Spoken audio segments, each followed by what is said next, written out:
డెహ్రాడూన్లో జరుగుతున్న భాజపా పరివర్తన్ ర్యాలీలో ప్రధాని మోదీ మాట్లాడుతున్నారు. ప్రత్యక్ష ప్రసారం ద్వారా చూద్దాం.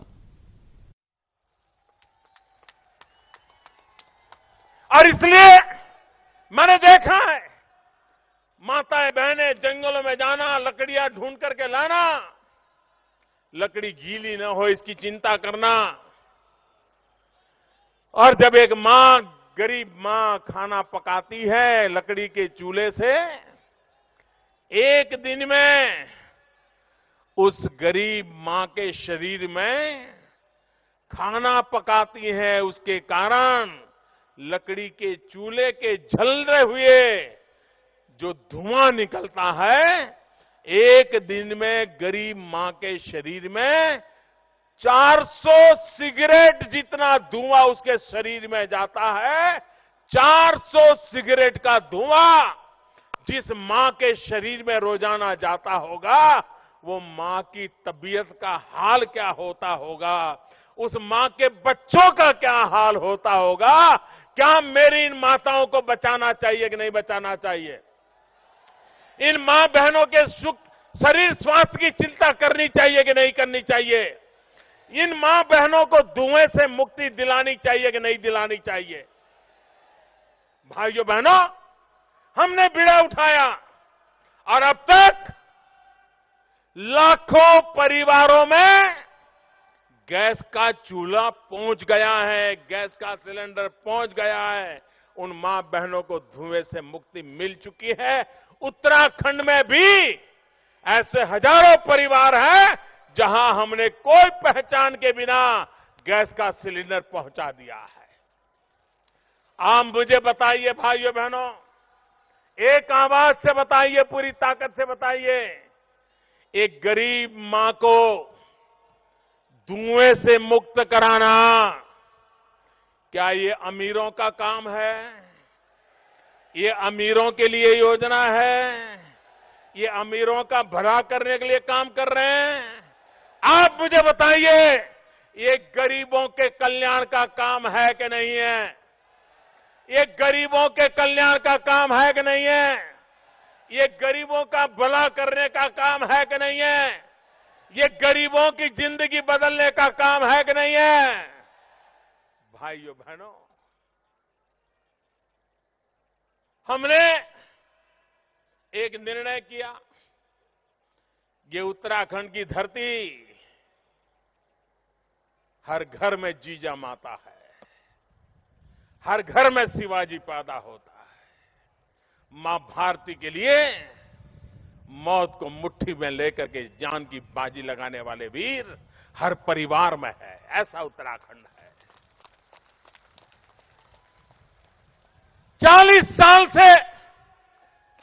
साल से भाइयों बहनों, ये मेरे फौज के जवान, ये मेरे सेना के जवान हिंदुस्तान की सरकार से मांग कर रहे थे 1 रैंक 1 पेंशन की।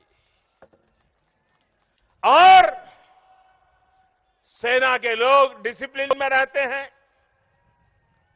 सहन करते हैं, आवश्यकता पड़ने पर शहादत मोल लेते हैं, लेकिन कभी मर्यादाएं तोड़ते नहीं है। 40 साल तक जिस परिवार ने राज किया, जिस पार्टी ने राज किया, उनको कभी हमारे सेना के लोगों की इस मांग की याद नहीं आई। 1 रैंक 1 पेंशन, उसको पूरा करने के लिए उन्होंने कभी सोचा नहीं। और जब चुनाव आया और उनको लगा कि मोदी को तो सेना के प्रति जरा विशेष प्रेम है, मोदी सेना को कुछ न कुछ तो दे देगा, तो इसलिए जैसे अभी यहां चुनाव के पहले अलग अलग जगह पत्थर गाड़ने का काम चल रहा है, बिना बजट को गाड़ने का काम चल रहा है, उस समय बजट में 500 करोड़ रुपए डाल दिया और बता दिया हमने ओआरओपी दे दिया, 1 रैंक 1 पेंशन दे दिया। भाइयों बहनों, 1 रैंक 1 पेंशन का बजट लगता है 10,000 करोड़ रुपए से ज्यादा, 10,000 करोड़ से ज्यादा। मुझे बताइए, ये 500 करोड़ रुपए डाल करके ये देश के सेना के जवानों की आंखों में धूल झोंकने का पाप हुआ कि नहीं हुआ? हुआ कि नहीं हुआ? क्या आप देश के जवानों के साथ भी ऐसा धोखा करोगे? हमने कहा बहुत ज्यादा है।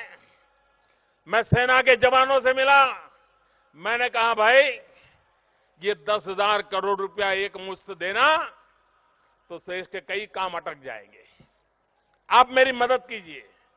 और मैं आज मेरी सेना के जवानों को सैल्यूट करता हूं। उन्होंने मुझे तुरंत कहा, मोदी जी बताइए क्या मदद चाहिए।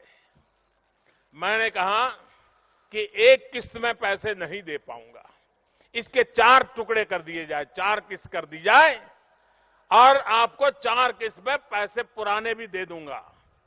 मैंने कहा 40 साल से अटका हुआ एक मामला, मुझे इसको पूरा करना है, क्योंकि मैं सेना के जवानों का जी जान से सम्मान करने वाला इंसान हूं, इनका गौरव करने वाला इंसान हूं, मुझे उनके लिए कुछ करना है।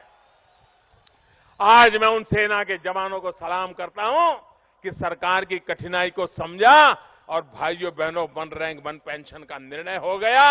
अब तक उनको 6,600 करोड़ रुपया पहुंचा दिया गया है और बाकी किस्त भी पहुंच जाएगी भाई।